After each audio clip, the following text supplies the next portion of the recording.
Hello everyone, कैसे हो आप सब। आशा करती हूँ आप सब अच्छे होंगे, स्वस्थ होंगे, मज़े में होंगे और मस्त होंगे। विघ्नहर्ता सबके विघ्न हरें। तो आज मैं बना रही हूँ इडली। इसके लिए मैंने रवे को छलनी से छान लिया है। वैसे तो ये पैकेट में था तो ठीक ही था, लेकिन फिर भी अपनी संतुष्टि के लिए मैंने इसे छान लिया ताकि कोई कीड़ा वगैरह ना हो। ये मैंने दही लिया है, तो ये करीब 500 ग्राम यानी कि आधा किलो रवा है। और इसके लिए मैंने छोटे छोटे 2 बाउल लिए हैं। ये फ्रेश दही है, ज़्यादा खट्टा नहीं था, इसलिए मैं 2 बाउल दही का यूज़ कर रही हूँ। तो पहले हम दही को सूजी में डाल करके अच्छे से मिक्स कर लेंगे। ये सूजी ज़्यादा है, दही कम है, तो मैं दूसरा पैकेट भी इसमें डाल लूँगी। ये करीब 500 ग्राम यानी कि आधा किलो सूजी है।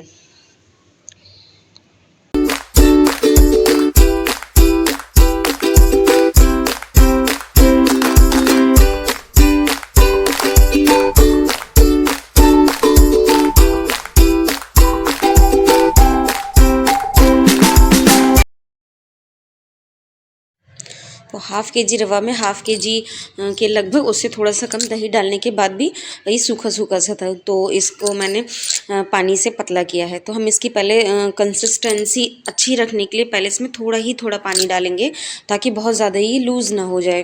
तो मैं थोड़ा थोड़ा करके पानी इसमें मिक्स कर रही हूँ। हमें इसकी कंसिस्टेंसी का भी ध्यान रखना होता है, क्योंकि इडली मेकर में अगर हम बनाएंगे तो वो सारा जो उसमें छोटे छोटे छेद होते हैं उसके थ्रू नीचे निकल जाएगा। तो इसकी कंसिस्टेंसी इस समय ठीक ठाक है।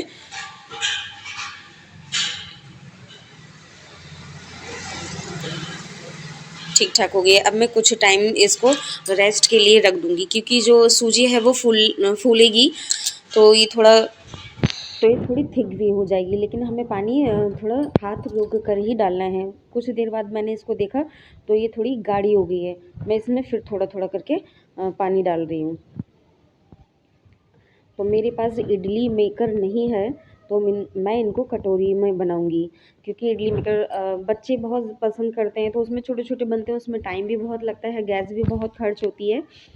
तो मैं इनको कटोरियों में एडजस्ट करूँगी, कटोरी में बनाऊँगी, क्योंकि मेरे पास इडली मेकर है भी नहीं और उसमें बहुत ज़्यादा टाइम भी लगता है।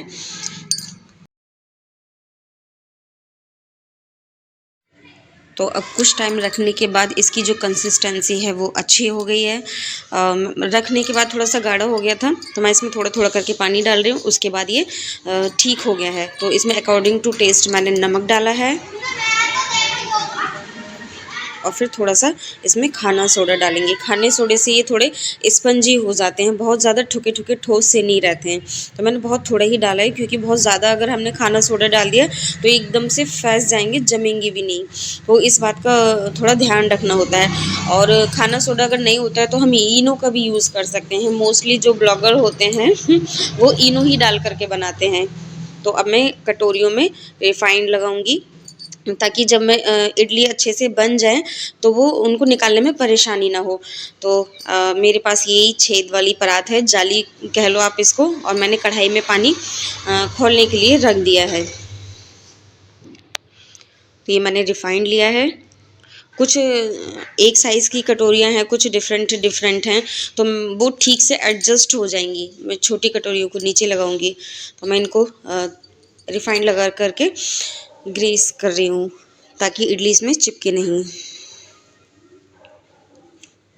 तो मैं सारी कटोरियों को इस तरीके से अरेंज कर लूँगी। अब पानी में भाप उठ रही है, स्टीम होने के लिए पानी तैयार हो रहा है। तो मैं ऐसे करके सारे छोटे से चम्मच से सारी कटोरियों में ये जो मैंने इडली का पेस्ट बनाया है इसको फिल कर लूँगी।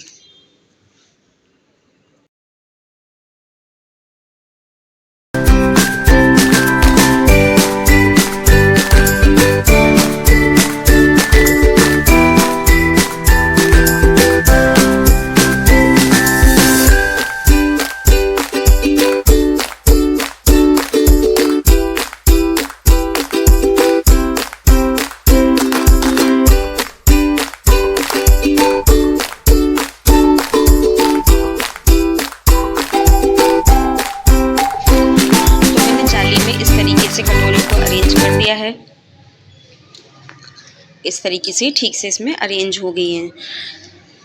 हाफ़ केजी रवे की इडली बनाने में अगर इडली मेकर में बैठो तो बहुत टाइम लगता है। मेरे यहाँ बच्चों को तो पसंद है ही, साथ में बड़ों को भी उतनी ही पसंद है, मुझे भी बहुत अच्छी लगती है। तो कम टाइम में ही इतनी सारी इडली बन करके तैयार हो जाएंगी। तो मैंने इसे स्टीम होने के लिए बहुत अच्छे से ढक के रख दिया है। अब बड़ा सा ढक्कन लेके उसको कवर कर दिया है। करीब 4:10 हो रहे हैं, तब तक हम चलते हैं करी पत्ता लेने। तो मैं आ गई हूँ यहाँ साईं मंदिर रामपुर में, ज्वाला नगर में साईं मंदिर बहुत ही फेमस है। तो ये रहा मंदिर और ये रहा करी पत्ते का पेड़। तो मैं यहाँ से जब भी कुछ बनाती हूँ ऐसा मैं ताज़ी ताज़ी करी पत्ता तोड़ करके ले जाती हूँ। तो मैंने करी पत्ता ले लिए हैं। अब देखिए अपने इडली चेक करते हैं। तो मैं इसमें चाकू डाल करके उससे चेक करूँगी। अगर चाकू पर पेस्ट चिपक कर आता है यानी कि अभी आपकी इडली अच्छे से पकी नहीं है। तो इस पे बहुत कम आ रहा है, मतलब 5 मिनट और आप अच्छे से रखोगे तो ठीक से एडजस्ट हो जाएगी इडली। तो मैं इसको 5 मिनट और रख देती हूँ। मैंने फ्लेम बहुत लो कर दी है। तो मैंने 5 मिनट के बाद दोबारा से इसको चेक किया है तो नहीं चिपक करके आ रही है, चिपचिपी सी जो होती है वो नहीं आ रही है, यानी कि इडली तैयार हो गई है, ठीक से एडजस्ट हो गई है। तो मैं अब गैस को कर दूंगी बंद और रख दूंगी इसे निकाल करके 5 मिनट के लिए। अगर आप गरम गरम निकालोगे तो वो अच्छे से निकलेगी नहीं बल्कि टूट जाएगी। तो मैंने इसे 5-6 मिनट के लिए ऐसे ही छोड़ दिया था। उसके बाद किनारे पर चाकू को राउंड राउंड घुमा करके ऐसे निकाला। तो देखिए कितनी स्पंजी इडली बनी है। तो मैं सारी इडलियों को इसी तरीके से निकालूंगी किनारे पर चाकू घुमा करके, ताकि जो साइडों से चिपकी हुई है वो अच्छे से छूट जाए। नीचे तो मैंने उसके लिए रिफाइंड लगाया ही था कटोरियों की तली में, तो बहुत अच्छे से निकल रही हैं और मैंने सारी इडलियों को निकाल लिया है। तो ये बहुत ज़्यादा बड़े बड़े पीस हैं, इसलिए मैं इनको एक एक इडली के 4-4 पीस कर लूँगी चाकू से इनको काट करके। तो अब मैं इनको थोड़ा सा क्या बोलते हैं उसका करी पत्ते का और राई का तड़का लगाऊंगी। मुझे राई बहुत ही ज़्यादा पसंद है, आपने मोस्टली देखा होगा कि मैं राई का ज़्यादा यूज़ करती हूँ।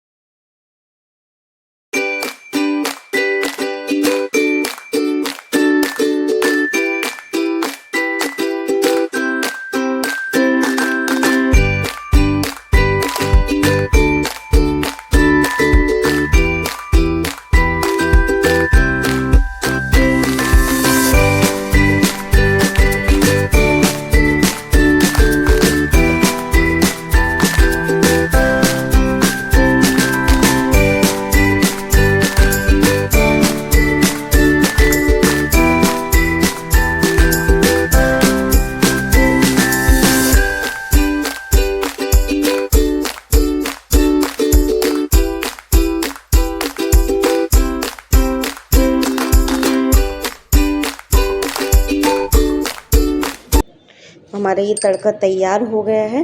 अब मैं इसमें इडली को डाल करके, मैंने बहुत ज़्यादा नहीं चलाया है क्योंकि रवा एकदम से फैस जाती है, तो बस इतना ही चलाया है कि ये जो है मिक्स हो जाए सारा मसाला जो है। तो ये हमारी यम्मी इडली बन करके तैयार हो गई है।